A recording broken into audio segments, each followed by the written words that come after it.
Social and environmental progress is possible, but it's not easy. When we're together, creative solutions emerge. Energy Action Network tells Vermont's energy story. We start with two things. We start with people and we start with data.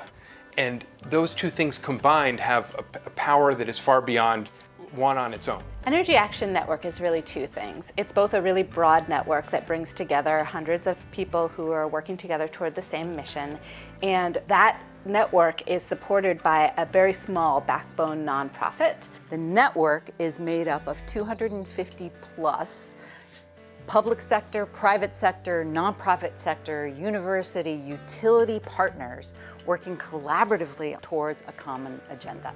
Our common agenda is our mission, and that mission is to help Vermont achieve its climate and energy commitments in ways that provide a more just, thriving, and sustainable future. The nonprofit has two roles. One is to support that network, and the other is to bring together the best data and analysis that's available in the state about how we're doing on meeting our energy and climate requirements. Energy Action Network started coming together as a network in 2008, 2009, and then the nonprofit that supports the network was founded in 2012. Yeah, Energy Action Network was initially formed by my wife, myself, and our executive director, Jennifer Berman, to answer the question as to how best to use our grant money and how to be most effective and how to encourage people to work together collaboratively across the aisle that would lead us to making positive change. One of the most important parts of EAN's work is to ground Vermont's energy and climate conversation in the latest data and in the highest quality information and analysis that we can assemble or provide. Each year we publish our annual progress report for Vermont on emissions, energy equity, and the economy, and that serves as a key resource for individual Vermonters and for decision makers. My favorite thing about EAN is their annual report. The annual report in and of itself is really helpful to us to hand out to our constituents. It helps us understand and demonstrate where we are going, and what we can achieve. One of the most remarkable things about EAN has been its ability to bring all political parties together, all businesses, environmentalists, to have a meaningful, honest conversation. I think there are things people thought were not possible that have become reality, in part due to Energy Action Network's really long-standing dedication to Vermont's energy transition.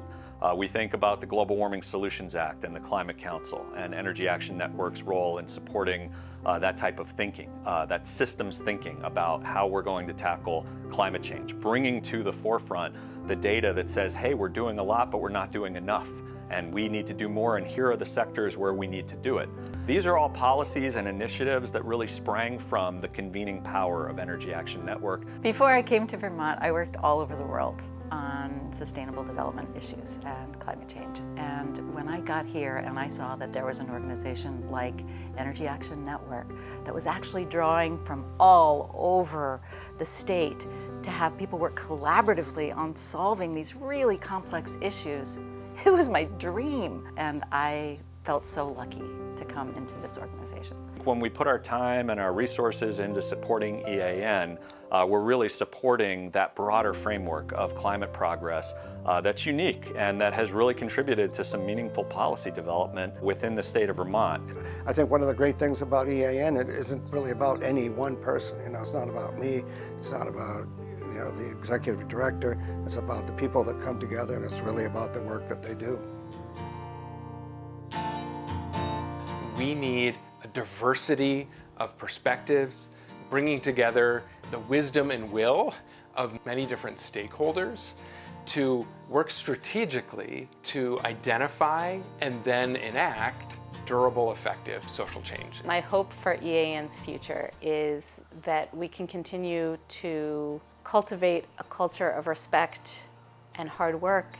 I hope that we can continue to make real progress for the state on climate and energy issues.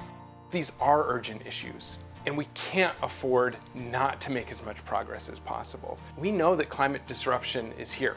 We know it's going to create a lot of harm and costs for people. But what is not inevitable is how bad it will get. And while Vermont alone cannot solve this challenge, we can make a difference in the lives of Vermonters. We can do our part, and we can set an example that resonates beyond our borders. Why is it so important to me personally? It gives me hope. It gives me hope.